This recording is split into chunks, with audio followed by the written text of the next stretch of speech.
Hello students, आज मैं आपको क्लास 9 का चैप्टर 9 सर्कल्स का असर्शन और रीजन वाले क्वेश्चन बता रही हूँ। इससे पहले हमने सारे चैप्टर कंप्लीट कर दिए हैं। सब प्लेलिस्ट बनी हुई है, वन शॉट भी डाल रखे हैं। अब मैं असर्शन रीजन की जो सीरीज चला रही हूँ, तो हमारा 9 चैप्टर चल रहा है। देखो पहला वाले क्वेश्चन में क्या दे रखा है, if P O Q is a diameter of the circle and R is the point on the circle, then area of triangle PQR is equal to half PR into QR। देखो मैं अगर अब figure बना दूँ तो आपको आसानी से समझ में आ जाएगा। ये मेरा एक सर्कल है और इसमें जो डायमीटर दे रखा है वो क्या दे रखा है, POQ। मतलब ये P पॉइंट मान लो और ये O हो गया और ये Q है, ठीक है। और वो कह रहा है कि पॉइंट R यहाँ पे मान लो कि पॉइंट R है, ठीक है। अब अगर मैं इसको इसके साथ ज्वाइन कर दूं और इसको इसके साथ ज्वाइन कर दूं, ठीक है, तो ये क्या हो गया, सेमी सर्कल से बना एंगल रिमेनिंग पार्ट पे तो क्या बनाता है, 90 डिग्री बनाता है ना। Angle is a semi circle is a right angle, angle in a semi circle is a right angle, ठीक है। तो राइट एंगल हो गया। तो हमारा राइट एंगल का ट्राइंगल का एरिया क्या होता है, एरिया इज इक्वल टू क्या होता है, half into base into height. तो ये हमारा बेस हो गया और ये हमारी हाइट हो गई, यही तो दे रखा है। तो असर्शन तो हमारा करेक्ट है। रीजन में दिया उसने angle in a semi circle is a right angle, तो बिल्कुल सेमी सर्कल, ये देखो क्योंकि ये डायमीटर है तो सेमी सर्कल हो गया। सेमी सर्कल के जब बनेगा एंगल तो क्या होगा, राइट एंगल, तो 90 डिग्री हो गया, ठीक है। तो इसमें हमारा जो असर्शन भी ठीक है, रीजन भी ठीक है और उसका करेक्ट एक्सप्लेनेशन भी है। तो ए ऑप्शन हमारा करेक्ट हो जाता है। मैं आपको दिखा देती हूँ, जैसे यहाँ लिखा है ना, both assertion and reason are true, तो दोनों ही ट्रू है, अभी मैंने आपको दिखाया। And reason is the correct explanation of the assertion, इसलिए ए ऑप्शन हमारा करेक्ट हो जाता है। अब हम जाएंगे सेकंड क्वेश्चन पर। सेकेंड क्वेश्चन में कह रहा है, if P Q R S are 4 point such that angle Q P R 40 degree and Q S R 80 degree, then S is the centre of the circle through Q R P, ठीक है। यहाँ पर वो हमसे कहता है, फिर वो कह रहा है रीजन में, if A B C D are 4 point such that B A C is equal to 60 and angle B D C is equal to 60, then A B C D are the concyclic points, ठीक है। तो यहाँ पर जो हमारा ये दे रखा है असर्शन, असर्शन तो हमारा हो जाता है इसमें क्या करना चाहिए, ट्रू है, असर्शन ट्रू है, ठीक है। ये जो बोल रहा है ये बिल्कुल सही है, असर्शन हमारा ट्रू हो जाता है। लेकिन जो इसका रीज़न दे रखा है वो फॉल्स दे रखा है, तो इसलिए हमारा इसमें अब कौन सा वाला ऑप्शन आएगा, both assertion and reason are true, वो तो हमारा है नहीं। Both assertion and reason are true and but reason is the, ये भी नहीं है क्योंकि हमारे दोनों सही तो है नहीं। Assertion is true and reason is false, ये है हमारा सी वाला ऑप्शन, तो हम इसमें सी को कर देंगे, ठीक है। फिर नेक्स्ट क्वेश्चन आता है, देखो यहाँ दे रखा है, in a figure A B C D is a concyclic quadrilateral, ये हमें दिख रहा है A B C D concyclic quadrilateral, ठीक है। If A B parallel to D C, मतलब ये इसके पैरेलल है, ठीक है। And angle A is equal to 80 degree, then angle B is equal to 80 degree. क्या बोल रहा है कि एंगल बी क्या है, 80 डिग्री, एंगल बी भी वो बता रहा है 80 degree, and angle C and D 100। हमें पता है कि कौन साइक्लिक साइक्लिक क्वाड्रिलेटर जो होता है उसके अपोजिट एंगल का सम कितना होता है, 180 होता है। तो बी का अपोजिट एंगल डी, तो ये कितना होना चाहिए, 100 होना चाहिए। और ए का अपोजिट एंगल कौन, सी, तो ये भी कितना होना चाहिए, 100, तभी तो ये 360 बैठेगा। सम क्या होता है तीनों का, 360 होता है, और अपोजिट एंगल का सम क्या होता है, तुम्हारा 180 होता है। तो इसलिए हमारा असर्शन तो क्या हो जाता है, करेक्ट हो जाता है। अब हम जाते हैं रीजन पर। रीजन में क्या बोल रहा है, the sum of each pair of opposite angle of a concyclic quadrilateral is 180, बिल्कुल सही, बिल्कुल सही। असर्शन भी ठीक है, रीजन भी ठीक है, और उसे करेक्ट एक्सप्लेनेशन भी कर रहा है असर्शन का। तो हमारा पहला जो दे रखा है, both assertion and reason are true, दोनों ट्रू है, and reason is the correct explanation of the assertion, तो ये भी सही है। तो हमारा ए ऑप्शन जो इसमें करेक्ट हो जाता है, ठीक है। अब हम जाएंगे नेक्स्ट क्वेश्चन पर। नेक्स्ट क्वेश्चन में उसने हमें दिया है कि in figure O is the centre of the circle, ये O बना रखा है, एंड एंगल ए ओ सी 140 दे रखा है, then angle A B C मतलब इस वाले एंगल के बारे में हमसे बात की जा रही है, ठीक है। रीजन में क्या दे रखा है, ए बी सी दे रहा है 110। अब हम देखेंगे 110 आएगा कि नहीं आएगा।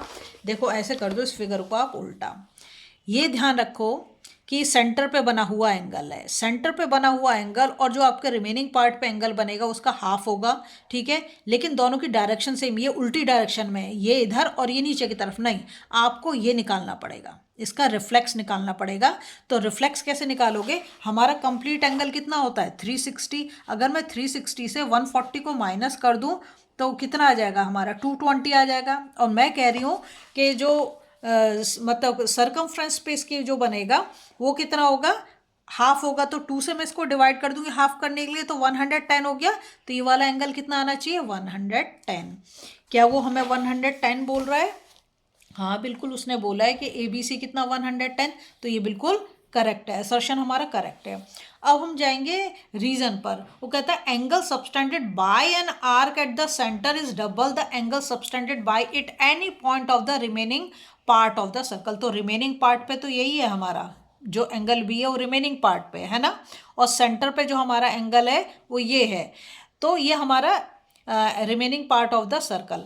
अब वो कहता है ये जो है असर्शन ठीक है, रीज़न ठीक है, लेकिन करेक्ट एक्सप्लेनेशन नहीं है, क्योंकि इसका तो हमने रिफ्लेक्ट निकाला, तो ये करेक्ट एक्सप्लेनेशन नहीं है। अब देखो इसमें से कौन सा सही होगा, पहले दे रखा both assertion and reason are true, वो तो ट्रू है, and reason is the correct explanation, वो नहीं है, ठीक है। फिर यहाँ दे रखा both assertion and reason are true but reason is not a correct explanation of assertion. तो हमारा बी पॉइंट जो है बिल्कुल सही है, तो हमारा आंसर बी जो है करेक्ट हो जाएगा। अब क्वेश्चन नंबर 5 में देखो क्या कहता है, in figure if A O B, क्या बोल रहा है ए ओ बी 100, तो ए ओ बी एंगल हमारा ये रहा और ये कितना है 100 डिग्री, एंड बी ओ सी हमारा ये वाला एंगल है, ये कितना दे रखा है 120 degree. Then angle A B C मतलब ये वाला एंगल है ना, उसको वो बोल रहा है कि 70, ठीक। ये तो उसने दिया हमें क्या उसमें असर्शन में। रीजन में क्या बोला है, the angle subtended bye an arc at the centre is double the angle subtended at any part of the remaining part of the circle. इसको हमें चेक करना पड़ेगा। देखो कैसे चेक करेंगे कि ये जो हमें दे रखा है इन दोनों को अगर मैं ऐड कर दूं, सेंटर पे बने हुए दोनों एंगल को मैं ऐड कर दूं, तो सेंटर पे बना हुआ एंगल कितना हो गया 100 और 120, तो 220 हो गया, ठीक है। अब जो रिमेनिंग एंगल है इसको मैं निकालती हूँ। रिमेनिंग एंगल क्या होगा हमारा कि कंप्लीट एंगल होता है 360, और 360 से अगर मैं 220 को माइनस करूँ तो ये हो गया 4 और 3 से 2 गया 140 हो गया, है ना 140। और रिमेनिंग पार्ट पे जो बनेगा वो कितना होगा हाफ होगा, तो मैं इसे 2 से अगर डिवाइड कर दूँ तो 70 आ गया, और 70 ही तो ये हमें दे रहा है, मतलब इसका असर्शन तो बिल्कुल करेक्ट है, असर्शन क्या है करेक्ट हो गया, ठीक है। और जो इसका रीज़न है, रीज़न भी करेक्ट है, ठीक है, लेकिन जो करेक्ट एक्सप्लेनेशन नहीं दे रहा है। तो देखो हम क्या बोलेंगे, कौन सा वाला हमारा सही हो जाएगा इसमें, both assertion and reason are true and reason is the correct explanation नहीं दे रहा है। फिर both assertion and reason are true but reason is not a correct explanation of the assertion, तो बी ऑप्शन हमारा करेक्ट हो जाता है, तो हम बी को टिक कर देंगे, ठीक है। नेक्स्ट हम जाएंगे क्वेश्चन नंबर 6 पर। यहां दे रखा है in the given figure A B C मतलब ये होल ये वाला पूरा 70 डिग्री है, and angle A C B मतलब सिर्फ इतना सा ये हमारा 30 डिग्री है। Then angle B D C वो बोला है 70 डिग्री, ठीक है। अब तुम देखो ये वाला, अगर मैं इसमें ये ट्राइंगल ले लूँ, यहीं पे मैं सॉल्व करके दिखाती हूँ। इन ट्राइंगल ए बी सी हमें एंगल बी दे रखा है, हमें एंगल सी दे रखा है, इन दोनों को अगर मैं ऐड कर दूं तो 100, तो एंगल सम प्रॉपर्टी से ये हो गया 100, तो ये वाला एंगल कितना आना चाहिए 80 डिग्री आना चाहिए नहीं आना चाहिए। और दोनों के दोनों एंगल सेम सेगमेंट में बने हो और सेम कॉर्ड पे बने हो, तो देखो ऐसे ऐसे लेके जाओगे, ये बी सी है, बी सी पॉइंट से ये एंगल ले गई डी पे बन रहा है, बी सी पॉइंट से ये एंगल ले गई ए पे बन रहा है। तो अगर ये 80 है तो ये भी 80 आना चाहिए, मतलब ये असर्शन तो हमारा क्या हो जाता है फॉल्स हो जाता है, असर्शन हमारा फॉल्स है। अब रीजन क्या कह रहा है, in the given figure A O C ये दे रखा है AOC, ये दे रखा है 130 डिग्री, है ना। और एंगल ABC कह रहा है 115। इसको हम देख लेते हैं। और फिर तुम्हें इसको क्या करना है, फिगर को घुमाना है, क्योंकि जो हमारा ये वाला है, ये वाला तो नीचे की तरफ है और ये वाला हमारा ऊपर की तरफ है, तो हमें ऊपर की तरफ ही चाहिए, दोनों की डायरेक्शन सेम होनी चाहिए। तो मुझे ये इसका रिफ्लेक्स निकालना पड़ेगा। रिफ्लेक्स निकालने के लिए मैं क्या करूँगी, वो 360 से 130 को माइनस कर दूंगी, तो 0 और 3 और 2, 230 आ गया। 230 को, क्योंकि ये हाफ होगा जो इस पे बन रहा है ना, एन रिमेनिंग पार्ट पे 2 से करूँगी तो 1 2 1 जा 2 2 1 जा 2 5 115। तो ऐसा रीज़न तो हमारा करेक्ट है, ये आ गया 115, मतलब रीज़न हमारा करेक्ट है लेकिन असर्शन हमारा रॉन्ग है। तो अब इसमें हमारा कौन सा ऑप्शन ठीक होगा, ये कह रहा both assertion and reason are true, वो तो हमारा नहीं है। Both assertion and reason are true, वो भी हमारा नहीं है।